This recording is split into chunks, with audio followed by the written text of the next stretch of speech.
En veremos, los resultados de la estrategia de confrontación de Ebrard.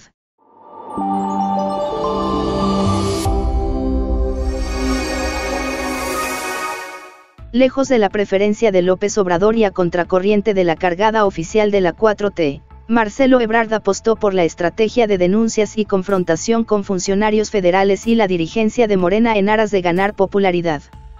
Ciudad de México, APRO, con el arranque de la encuesta que definirá la candidatura de Morena a las elecciones presidenciales de 2024, Marcelo Ebrard Casaubon está por medir los efectos de su riesgosa estrategia de campaña, que le permitió ganar popularidad a costa de una ruptura con el grupo de Claudia Sheinbaum Pardo y con la cúpula de Morena, y de un distanciamiento con el presidente Andrés Manuel López Obrador. Desde el inicio de su recorrido nacional, hace 10 semanas, Ebrard ha presentado sus propuestas en materia de seguridad, salud y desigualdad de género, y en paralelo ha escalado sus denuncias contra Sheinbaum, la favorita de la encuesta, a quien acusó de manera reiterada de hacer trampas. Las denuncias salpicaron al presidente nacional de Morena, Mario Delgado Carrillo, su otrora brazo derecho, y a la Secretaría de Bienestar, la dependencia estrella del gobierno de López Obrador. En su último acto de precampaña, este domingo 27, Ebrard prefirió un mensaje triunfador en lugar de denunciar una vez más a su rival. Se limitó en mandar un ataque entre líneas a la exjefa de gobierno cuando sostuvo que sus simpatizantes llegaron de manera libre y por convicción, una manera de insinuar que los simpatizantes de los demás aspirantes participan en sus campañas contra su voluntad. El día anterior, en Guadalajara, insistió en que la contienda se resume a un duelo entre Sheinbaum y él, como las finales de los mundiales, y que ha estado creciendo en las intenciones de voto, por lo que auguró un triunfo sí o sí. Ataques cruzados. El excanciller mantiene una postura ambigua respecto a la postura que adoptaría en caso de perder la encuesta de Morena, cuyos resultados se darán a conocer el próximo 6 de septiembre.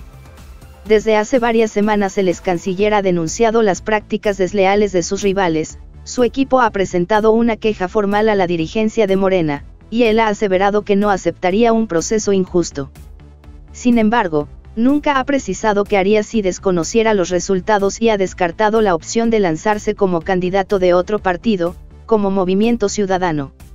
Al igual que Sheinbaum y Adán Augusto López Hernández, Ebrard y su equipo pasaron por alto algunas de las reglas definidas por Morena en su Consejo Nacional del pasado 11 de junio, las cuales fueron validadas por el Instituto Nacional Electoral, INE. En la carta que firmó para oficializar su adhesión al proceso de selección del partido, Ebrard se había comprometido a evitar confrontaciones personales y a no descalificar el proceso de selección. Este compromiso sonaba difícil de cumplirse, dado que Ebrard y Sheinbaum se han lanzado ataques directos e indirectos a partir del derrumbe de la línea 12 del metro capitalino, el 3 de mayo de 2021, ese día, los simpatizantes de ambos aspirantes a la sucesión presidencial echaron al bando contrario la responsabilidad de la tragedia, y la brecha que abrieron en Morena se agravó con el tiempo. Al calor de las precampañas, el barniz de la cordialidad se fisuró desde un inicio. Apenas un día después del Consejo Nacional de Morena, el excanciller respondió a una provocación de la exjefa de gobierno con otra pregunta sarcástica: invitamos a Claudia a gobernación. Con el paso de los días, las tensiones crecieron hasta instalar un escenario de confrontación abierta, en el que la alegría y las sonrisas, los lemas de campaña de Ebrard, no tuvieron cabida. En menos de 3 semanas, el excanciller ya había acusado a sus rivales de derrochar dinero en sus actos proselitistas y de emprender una guerra sucia en su contra en redes sociales. Tanto en actos públicos como en declaraciones a la prensa, el político también denunció desde temprano la operación de gobiernos estatales y de la Secretaría de Bienestar a favor de Sheinbaum y, en menor medida, de López Hernández. Los roces y ataques cruzados entre candidatos, especialmente Ebrard y Sheinbaum, se hicieron más ríspidos. El excanciller denunció una y otra vez el acarreo de militantes o la cargada de gobernadores a favor de sus rivales, y los equiparó a las prácticas de cooptación que instauró el Partido Revolucionario Institucional, PRI, un símbolo potente para el electorado de Morena. Además de colocarse como víctima de un juego sucio, Ebrard puso en marcha una estrategia más ofensiva contra Sheinbaum. En varias ocasiones, y a pesar de las reglas pactadas en el Consejo Nacional de Morena, la retó a debatir con él en público. La exjefa de gobierno capitalino rechazó, lo que Ebrard aprovechó para mofarse de ella. En el marco de la guerra de encuestas que libraron Sheinbaum y Ebrard, el político demeritó las empresas que colocaban a ella muy por encima de él en las intenciones de voto, y presentó una serie de encuestas que lo ubican en primer lugar con el objetivo de sembrar la idea existe un empate técnico, y que podrá ganar en la recta final. En su acto de cierre de campaña aseguró que tiene el respaldo de 20 millones de personas. Durante su campaña, Ebrard también exhibió a operadores de Sheinbaum en flagrancia mientras reemplazaban bardas de promoción de Ebrard con pintas a favor de la exjefa de gobierno. Y, como afrenta, destacó el mal desempeño de la administración de Sheinbaum en el combate a la violencia homicida en la Ciudad de México. El punto de no retorno llegó el pasado 16 de agosto, cuando Ebrard denunció, durante un acto ante la prensa sin espacio para preguntas, un acarreo nunca antes visto a favor de Sheinbaum. En esa ocasión, Ebrard atacó al gobierno de la Ciudad de México y la Secretaría de Bienestar Federal por hacer operación política, se quejó de una campaña negra, despotricó contra las encuestas falsas, y se lanzó contra Mario Delgado y su grupo por simular el proceso de selección. Suspendan inmediatamente lo que están haciendo porque sí lo están haciendo, amagó, sin precisar qué haría en caso de quedar insatisfecho con la encuesta y sus resultados. Ante el riesgo de descarrilamiento de un proceso electoral adelantado que él mismo incentivó, Andrés Manuel López Obrador tuvo que asumirse una vez más como árbitro de la contienda. Durante su conferencia matutina del 18 de agosto, lanzó un mensaje entre líneas a su excanciller, cuando aseveró que los ambiciosos vulgares no caben en el movimiento que encabeza, y rechazó que haya manipulación en el proceso de selección de Morena. Al hasta aquí del presidente se sumó otro golpe, asestado desde la Presidencia Nacional de Morena, cuando Mario Delgado demeritó una carta que el equipo de Ebrard había enviado semanas antes a Alfonso Durazo Montaño, presidente del Consejo Nacional de Morena, para denunciar el presunto uso de recursos de la Secretaría de Bienestar, dirigida por Ariadna Montiel Reyes, en favor de Sheinbaum. Delgado aseveró que la queja no estaba respaldada en evidencias. En respuesta, Ebrard aseveró que el presidente nacional del partido vive en Fantasyland. Siguiente nivel. Pese a sus intentos de acercamiento con gobernadores, o con la dirigencia del Partido Verde Ecologista de México, PVEM, Ebrard terminó su campaña sin el apoyo de la cúpula de Morena, partido del que se volvió militante apenas el año pasado. Consciente de esta debilidad, Ebrard había conseguido del partido que los aspirantes se separen de sus cargos antes de las precampañas, y que prohíba la intervención de mandatarios estatales a favor de uno u otro aspirante.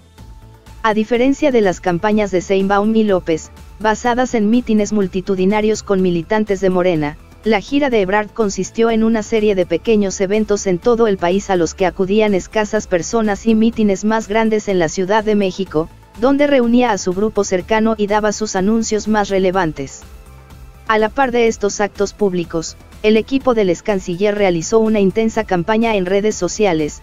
Durante más de 2 meses sus simpatizantes en el mundo digital, un grupo de operadores llamado Marcelovers- difundieron videos y canciones para promocionar al carnal Marcelo, con la clara intención de atraer a los jóvenes, las mujeres o los mexicanos que residen en Estados Unidos.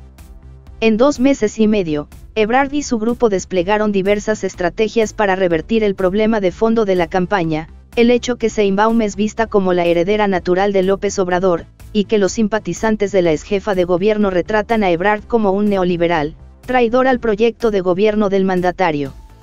Con el afán de reafirmar su cercanía ideológica y personal con el presidente, el excanciller empezó su campaña con una ruidosa sorpresa, que rápidamente se convirtió en una pifia. En su primer día, aseveró que, en caso de llegar a la presidencia, crearía una Secretaría de la Cuarta Transformación para garantizar el legado de López Obrador y cedería sus riendas a Andrés Manuel López Beltrán, el hijo mayor del presidente. Pasada la emoción del anuncio, López Beltrán rechazó públicamente la invitación, lo que marcó un tropiezo en el arranque de la campaña de Ebrard. Acto seguido, el excanciller insistió en el apoyo de Pío López Obrador, el polémico hermano del mandatario, quien fue captado en video mientras recibía bolsas de dinero en efectivo destinado a la operación política, a su campaña.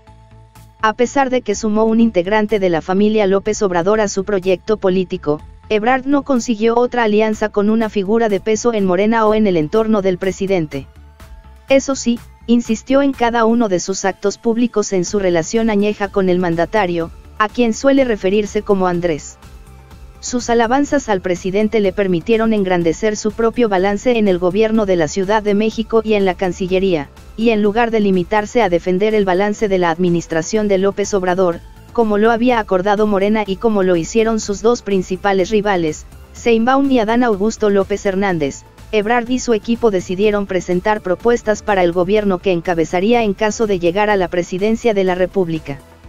Aunque le permitió imponer su agenda y su ritmo a la precampaña de Morena, el ejercicio resultó delicado. Por una parte, reivindicó su adhesión al proyecto político de López Obrador, y al mismo tiempo se desmarcó de él, especialmente en las graves problemáticas que quedaron pendientes a 5 años de la toma de posesión del tabasqueño. Ebrard encontró una fórmula para resolver esta aparente contradicción, prometió llevar la cuarta transformación al siguiente nivel, una manera de desmarcarse de Sheinbaum, quien cree que ya llegamos a un destino y hay que defendernos ahí, según dijo el pasado 26 de agosto. En otro intento de emular al mandatario, Ebrard se comprometió ayer a no mentir, no robar, no traicionar, una fórmula del tabasqueño a la que hizo un pequeño agregado, y no fallarle al pueblo de México. A partir de julio, el excanciller fragmentó su campaña en 3 bloques temáticos. Empezó con el Plan Ángel, una propuesta de política de seguridad basada en tecnologías y de inteligencia artificial, que fue recibido con reservas por los defensores de las libertades civiles y en el partido fundado por López Obrador. Leida Sansores San Román, gobernadora de Campeche y simpatizante declarada de Sheinbaum, llegó a acusarlo de ser desleal a López Obrador por hacer campaña sobre la inseguridad, pues al hacerlo exhibe las deudas pendientes de la cuarta transformación en esta materia. Después de la seguridad, Ebrard presentó un programa de salud universal, su política en materia de combate a la desigualdad de género con el pasaporte violeta, una serie de apoyos para mujeres que enfrentan diversas problemáticas, que sus críticos equipararon al salario rosa implementado en el Estado de México durante el sexenio de Alfredo del Mazo Maza, con la expansión de un seguro de desempleo, o con un incremento del salario mínimo. Según Ebrard, en 2030, es decir, después de su mandato en la presidencia, habrá 6 millones de empleos adicionales, un salario mínimo 2 veces superior al actual, una atención universal en salud, un crecimiento del 4% a 5% anual y un país seguro. Y aunque los objetivos son iguales a los que llevaron López Obrador a la presidencia, sus planes para alcanzarlos distan mucho de los del tabasqueño. Piensa apoyarse en la clase media de México, en empresas extranjeras y realizar inversiones en todas las regiones de México. En 2012, Ebrard buscó y perdió ante López Obrador la candidatura de la izquierda a la presidencia de la República. En su cierre de campaña, ayer, refrendó su confianza en el camino para ganar las elecciones de 2024.